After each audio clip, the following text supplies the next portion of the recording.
Now, this last year, 2025, looking at your stats, I mean, come on, 15 wins, 22 podiums in 30 races with roughly an 82% podium rate in an expert class. Your second year racing.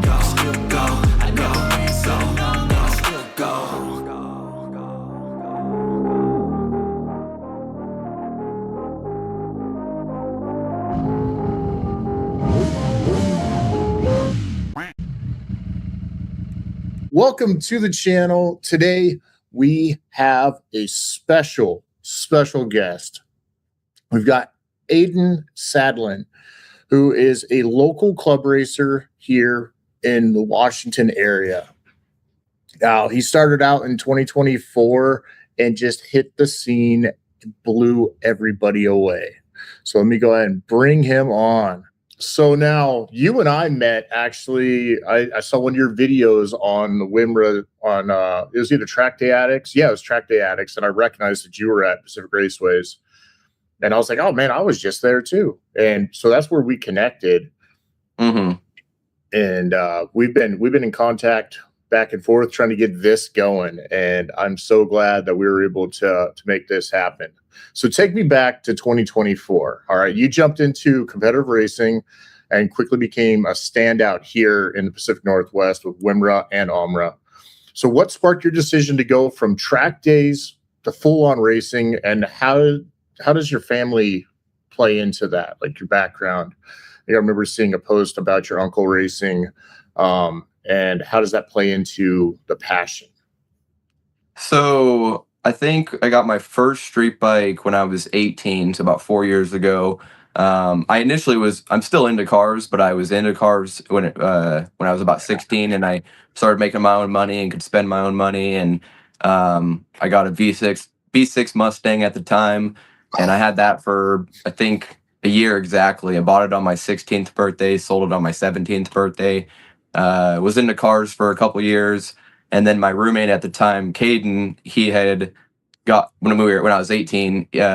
He got a street bike. I think it was a SV. I think it was like an SV 650, but the naked version or whatever those ones were. And then I think like a week later, I got a 2007 Yamaha YZF 600R, which is the sport touring of the R6. So still a good enough, like, fun bike, fast, not slow by any means. And from there, obviously, young and dumb kid on the street, made stupid decisions. I think I crashed it within 3 months of having it, and it was during a week that was super hot. So not only was I not wanting to wear gear because of the heat, but I just didn't have a whole bunch of gear at the time either, or anyways. So I had a nice helmet on, gloves, but then it was a t-shirt, sweatpants, and normal shoes. And I ended up low siding it on an off ramp at like 50 miles an hour, and got a whole bunch of road rash all up the left side of my arm, on my left side, my leg, fractured a couple ribs. It was just a really stupid decision. And from there, healed up, got another sport bike. It was a 2007 Ninja ZX6R, and had that for a little while. Was still being dumb on the street, and I had met my buddy Dylan in this one group chat on Messenger from much like a Spokane area riders group, and he had talked about doing track days. And my only excuse at the time for not taking the white bike I had, which was that 07 ZX6R, was they were notorious for a valve cover or a valve cover gasket leak, and it was kind of just spewing oil on the sides a little bit, not enough to worry about riding on the street, but I didn't want to take it to the track with that issue. So ended up selling that bike, got an extremely clean 2011 ZX6R, and at that point had no excuse other than gear. So I bought gear, went to the track with my buddy Dylan and my buddy Brendan, and that was out in Spokane at Gillespie Raceway Park, which is out in Airway Heights, Washington. And did that track day. And after that track day, I was pretty much hooked as far as tracks go. But when I did the second track day, kind Cumpy, I think he's the race director or the president right now for He's the WMRRA. president for WMRRA. Yeah, the president. Yeah, he drove all the way out for a track day at the Airway track, and I ended up meeting him the second time I was out there. He talked about the racing a little bit. Dylan talked about the racing, and at that point, I knew it was something I was interested in. So they got me hooked up with the right people to get in contact with the Novice Race School and get that going, and yeah, from there, it's pretty much history. Nice. All right, so my son has made a surprise appearance in here, so we'll go ahead and say hi to the stream. Hello. So he's interested in getting into motorcycling as well. So now, this last year, 2025, looking at your stats, I mean, come on, 15 wins, 22 podiums in 30 races, with roughly an 82% podium rate in an expert class. Your second year racing, not even a full year, because 2024 was a partial year, right? Right, exactly. So you dominated the Novice Championship. What's been the biggest key to your fast improvement and consistency on track? Well, the main thing is God. He's allowed me to have this ability to do what I love and keep me safe, and also obviously go fast. So having that relationship with him and spreading his word and love is the number one thing for me. But then number two would just be consistency. I made sure I went to every single round last year. Although I didn't finish every race, I had a couple crashes, a couple DNFs just due to something stupid. Like one of them, I didn't even get to, or one of them was a DNS. My shifter broke on the outlap, so I didn't get to participate in that race. And then another one, I just straight up ran out of gas, and that was also frustrating. I know that feeling. I was in second place at the time too, so it went from second to last.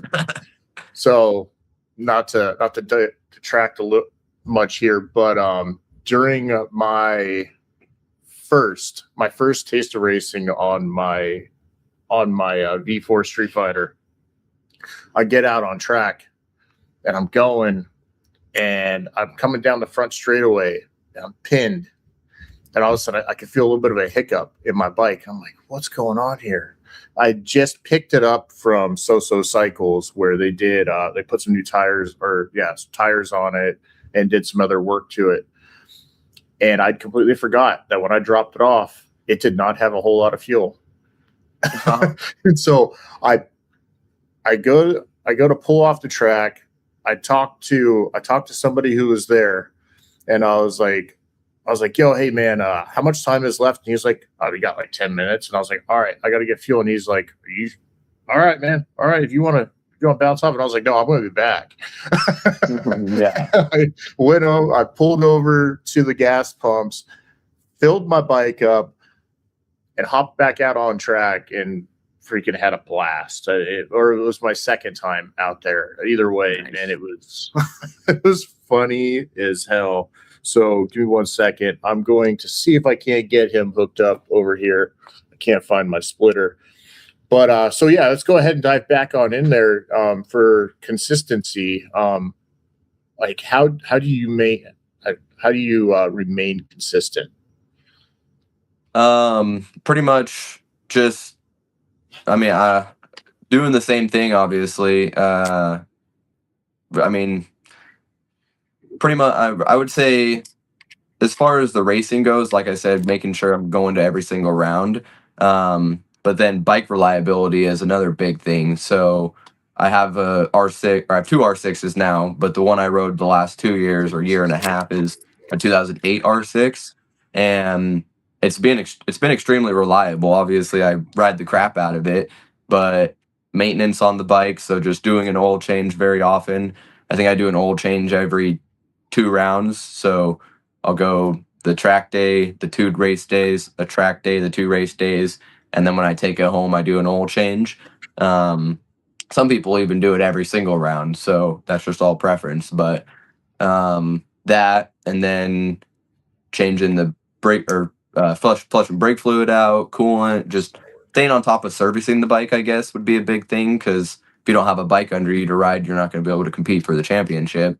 And then people in the paddock. So when it comes to the race family out there, it is pretty much a family. So you have something go wrong with the bike, or you mess something up yourself, and people there are there to help and get you back out on the track. So that's a big key is everyone out there is like family. This next question right here goes into how much of a commitment racing can be. All right. So now you're racing with both WMRRA and OMRRA, which means a lot of weekends on tracks like the Ridge, Portland International Raceway, Pacific Raceway. What's your favorite track in the region right now? And do you have a standout memory from 2025 that gives you chills? Yeah, so I'll say first off, my favorite track is definitely the Ridge, mainly just because of the elevation change and how technical it is. Like, funny enough, it's my favorite track, and I've wrecked there like 3 times, and the worst I've wrecked is there. But yeah, no, it's just such a fantastic track, and then the venue itself. So the parking lot, they got the go-kart track, just everything. It's awesome. I don't know if you watched the video that I did from when MotoAmerica was there, but I hit the go-kart track with the guys from Vortex Racing. Yeah, that was nice. That's awesome. Yeah. Go ahead, Will. What'd you say? That one's a lot of fun. Yeah, it was. It was a blast. We had so much fun. So the Ridge is your favorite, but what do you think has been the main cause to some of your crashes there? For sure, pushing the limit. I mean, the big thing is when you're trying to be the fastest and go the fastest, obviously you're gonna find that limit and crash. There's people that I've met throughout the paddock that obviously are just a little bit slower, which is totally fine, but they haven't ever crashed, or they've only crashed very, very rarely. Which again is not a bad thing at all. It's just when you're trying to go the fastest, you're gonna lay it down sometimes, and that's kind of just the nature of the beast. And so I've came to grasp with that or whatever, and realize that's just part of it. But like, I watch a lot of MotoAmerica, and obviously I'm a Ducati fan, so Josh Herron, right? He's been right up there with the Superbike stuff, with this in the Superbike Championship. And there's times that he'll be patient, and he'll know that he's not the fastest in a certain section. So as opposed to pushing it, he'll hold back, and then he'll wait for an opportunity to pass, as opposed to just trying to blaze out in front of everybody and keep a 15-second gap on. So I was gonna say, yeah, you're pretty much right with that. That's definitely a thing. I needed to get a little bit better, or I still probably need to get better at it, but I did earlier in the season, or I wish I was better at it then. I started to obviously get better throughout the season, but specifically at Portland, there's a section on the back straight that it's my favorite. So you're exiting turn 4, it's second gear, pin to 6th gear until you hit the brakes. And the guy that I was battling at the time was faster through the next 2 corners. But I knew I was faster down the straightaway, so I kept trying to pass him on the back straight so I could be in front of him in the 2 corners he was faster on, even though I knew I'd catch him at the end. And so I started to eventually stay behind him in those sections and watch what he was doing in those 2 corners that he was faster, so I could kind of try to mimic him and do the same thing. But yeah, it's pretty much all just racecraft is what it is. Yeah, and what do you think your strongest attribute is when it comes to that? Like, if you were to analyze your, like, say you go back and you watch your footage, what do you think would be your most standout attribute? probably I brake really late, so the late braking. A big factor that plays into that is my weight. So like myself physically, I'm only 140 pounds without all my gear on. So maybe 155, 160 with all my gear. So that and then on top of a light sport bike, yeah, that's what makes me pretty quick. Dude, yeah. Oh man. I don't have a whole lot of experience and there's a bit like on track and there's a bit planned because I could have definitely done a lot of track days, but I've been planning on this project to be able to document the overall like learning of how to, what it takes, the training, coaching, and then the experience of hitting the track for the first time in a race, situation. And I'm used to riding on the street. And even if you ride quickly in like the canyons and whatnot, like you're braking early. Nobody wants to hit For a sure. right? Yeah, definitely. And so that doesn't translate very well to track riding. Like I was decently for being on track 4 times. I think if I remember right, my lap time at Pacific Raceways, which this is by no means a brag or anything, because it's not super fast, especially seeing that I'm on a 200 plus horsepower, street bike, but right around 140s is where I'm at. But I know that a lot of time can be made up in exit drives and then also braking later. But that is where I'm like, man, like how much later can you brake? Because I was hitting close to, it was like 170 plus up to like that first brake marker on the front straightaway. And I was holding back on the throttle going down the front straight because of the, the different angles. And I was trying to shoot it as straight as I could while holding it open. However, that bike wants to pick up the front end like all the time, and you can't steer too well as you're leaning on the trying to steer it off the back tire. But I'm like, man, there was that time where I was hitting close to right around, I think it might have peaked a little bit over 170. And I know you're not supposed to look down at the dash. My dash is freaking huge. Yeah.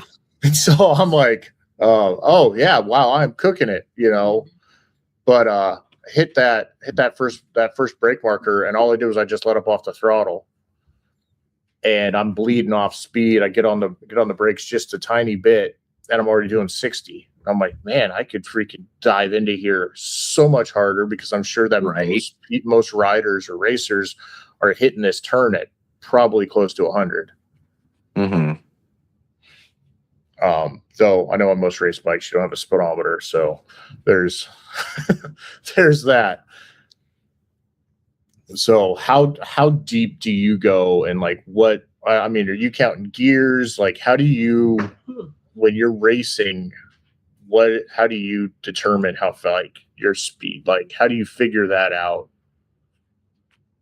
So one big thing for me personally is having an auto blipper on the bike. Like I'm not very good at trying to clutch in and blip the throttle a tiny bit and brake smoothly at the same time. I kind of want the least amount of things to think about as possible while I'm out there racing. So with an auto blipper, you can just hold on and brace yourself and just click the gear lever however many times to shift. So like for instance, into turn 1 at Pacific, I'm wide open in 6th gear around that first turn, like that slight right-hand turn. And then I'm still wide open, stand the bike up. And I think it's like the 3rd brake bar, like that 3rd number or whatever on the inside. Somewhere really late, obviously, is where I start to brake. And knowing what gear you want to be in certain parts of the track is obviously crucial. So I know I want to be in 3rd gear going around turn 2. So I'll downshift 3 times as I'm on the brakes and leaning into the corner.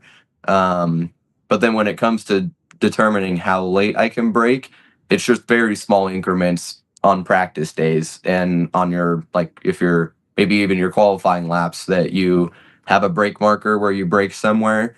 And like what you did, for instance, if you brake too early and you realize that you scrubbed way too much speed off and you can go way faster in that turn, then just do the same exact thing you did the previous lap, the next lap, but brake 20 yards later or 10 yards later, whatever it may be.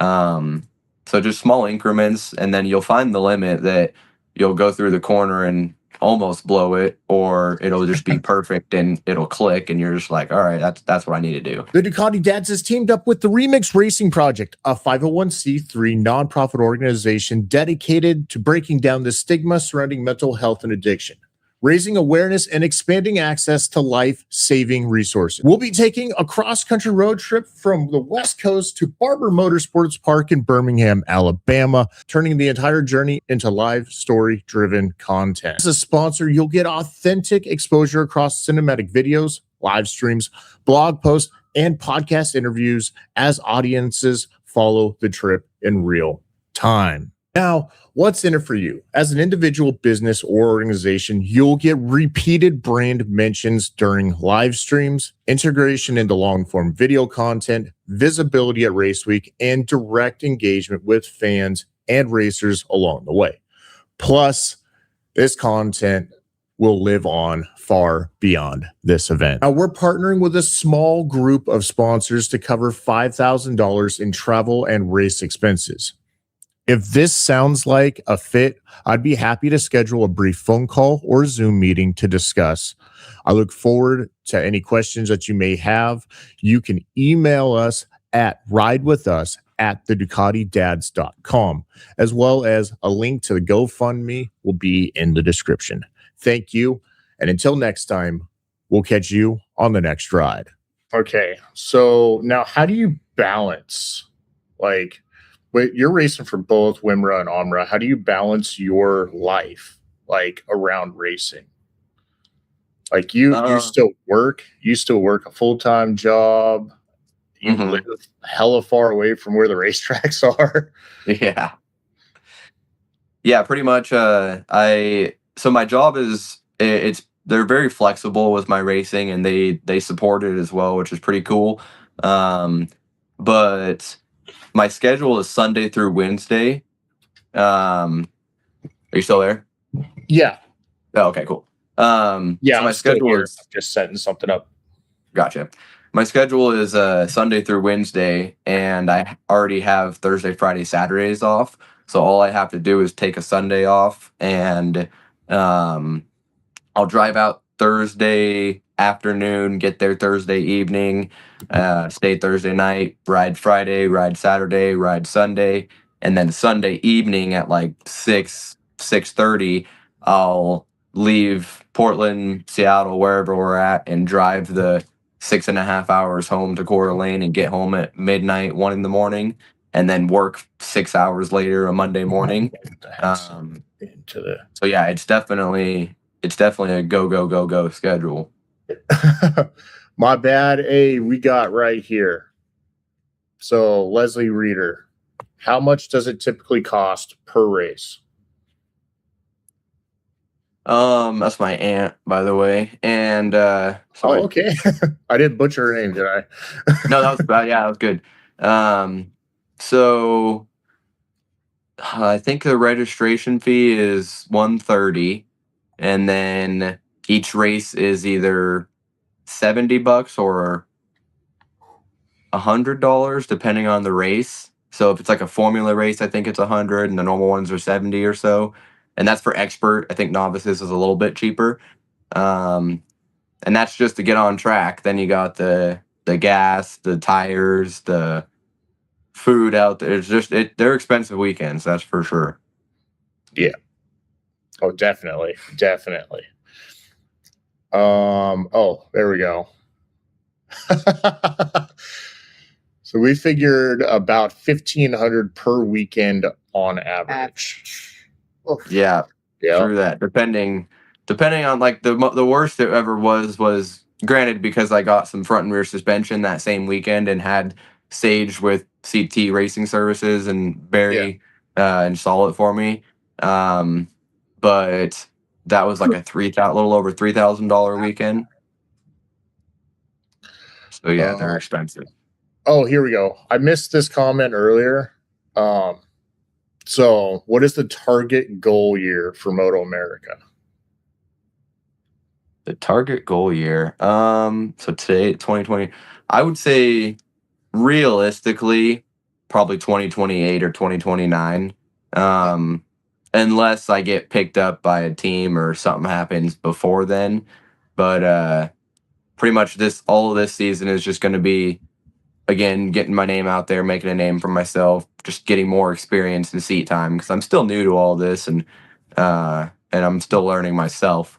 And then 2027, potentially just doing that same thing, but maybe traveling a little bit more and trying to get a little bit more practice elsewhere. And then that would leave me with 2028 being fully set up, preferably, and either doing it on my own as a privateer or hopefully joining a team potentially. So yeah. So like Bria and a lot of the other racers, they've been going down to Cali and competing in CVMA and CRA and 951 Productions. They've been doing a lot of live streams of that.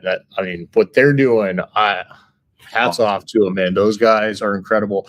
But there might be something that you maybe could look into doing. I know that you said that towards the end of this year that you're going to travel down there with Bria, and there would be a great opportunity for you to go get your name out on a little bit larger stage than just ours here in our little corner of the country. And it seems like our cats down there, man, they've been doing pretty good. They've been doing I don't know if you've been watching Sawyer. He's been killing the game out there for the most part. Won thousands of dollars in the shootouts, and he's just winning left and right. He's doing awesome. Dude, man, that's got to give you some. That's got to boost your confidence some. That the PNW's representing down there, kicking butt and taking names for sure. We're doing something right up here. Maybe it's because we're used to ride in the rain, so imperfect conditions. We know where to find that grip. Yeah, for sure. But yeah, so we're gonna go ahead and wrap this up. If anybody has any questions, go ahead and drop them down right now. Let's get some questions out here. Yeah, I guess my aunt, she also asked, does that include hotels, food, gas? Oh, yeah. Yes, and then no, because I don't get a hotel. I either funny enough, that 2024 season, I was sleeping in the bed of my truck, or my dad's truck at the time, because I didn't have a truck of my own. So I would take his 2008 Tundra and drive all the way down there, put a memory foam pad in the bed of the truck with a tonneau cover, and then sleep in the back of the bed. Camping it up in the truck. I mean, you gotta do what you gotta do. Well, pretty much. And then I did the same thing at the beginning of, the first half of the last season. I got a 2025 Tacoma TRD Sport just as a lease. So I had a newer vehicle to take to the track and travel a bunch since I planned on it. And did the same thing. Eventually, my dad offered up his snowmobile trailer that I could take down and camp in there instead, which was awesome. But then it crapped on my gas mileage. I went from getting like 20 miles a gallon with my bike in the bed of the truck and all my gear to 9 miles a gallon and 10 miles a gallon there and back. So not ideal in that sense. And then just recently they got my dad and his wife got this camper that it tows nice because it's lower than the truck, and then it's like folds up like a triangle on the sides, and then there's a bunch of nice space in there and a bed, and I get 15 miles a gallon towing that thing instead. So I took that the very last round and was able to sleep in that instead. So hotels aren't an expense, thankfully. Dude, man, those videos that you're making, those are probably the best way that you can go and advertise yourself and your personality, the type of character that you are, as well as being able to tell the story. And so keep up doing those videos, man. Those videos, they're fun, entertaining to watch. And that is another way that you can go and monetize racing is by by documenting all of that. And hit me up when you're over here on this side, man. I'm 20 minutes from Pacific Raceways, and I'm like an hour or so away from the Ridge. Nice. So if you need a place to crash before hitting the track, let me know. For sure. Yeah, appreciate it. There you go. Your goals for 2026, right, include fighting for multiple expert class championships and pushing towards a MotoAmerica goal. So what's your roadmap look like, and any specific races or milestones that you're targeting to help make that leap?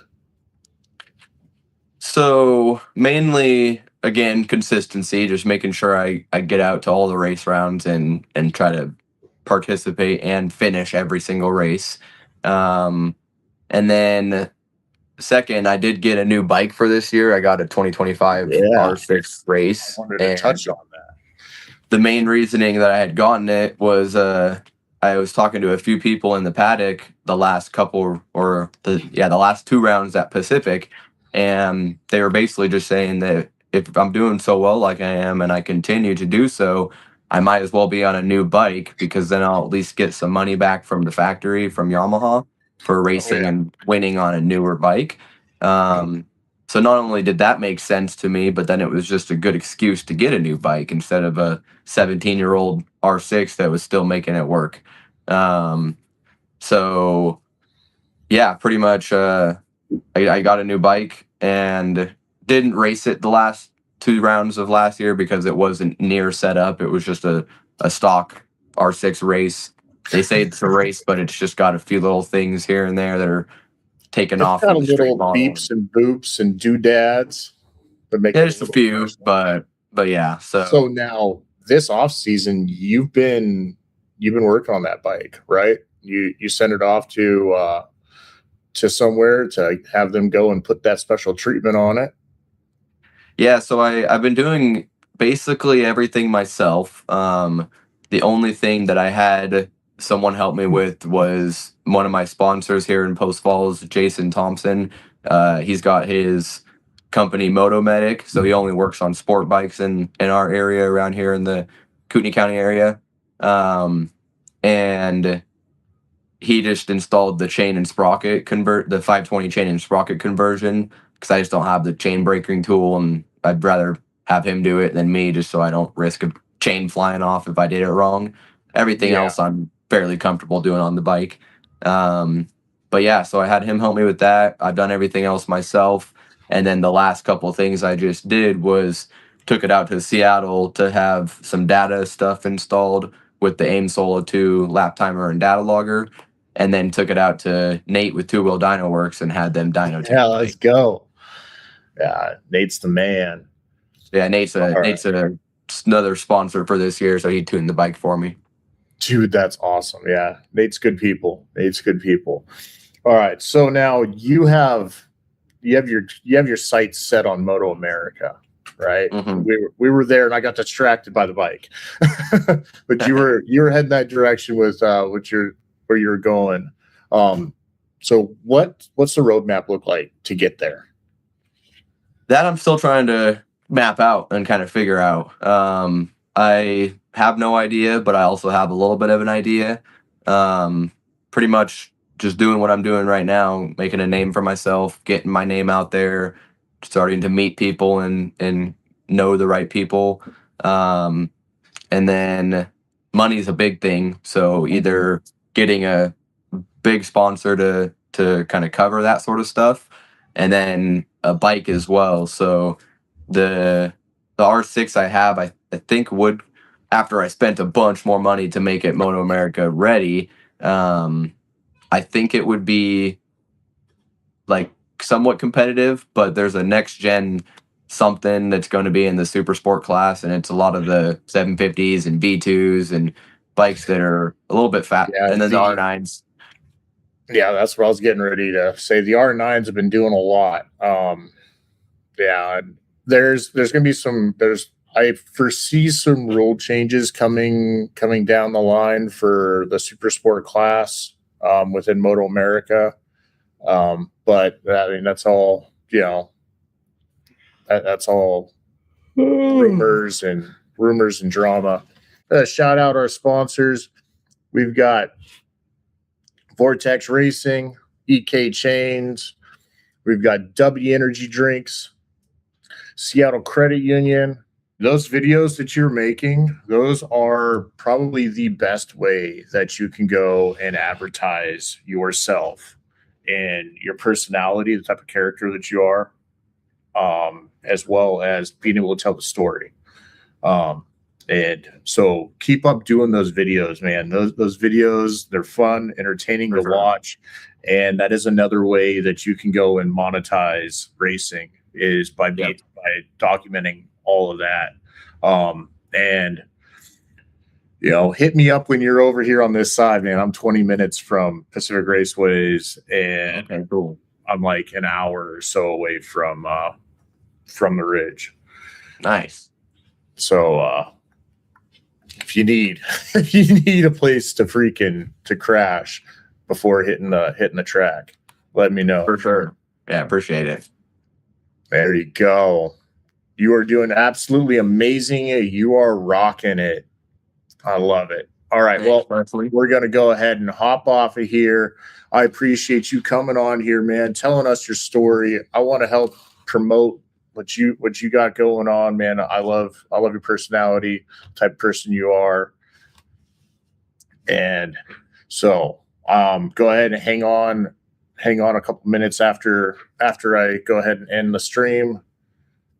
So thank you for coming and hanging out with us, everybody in the chat. Mm-hmm. And until next time, we're going to catch you on the next ride.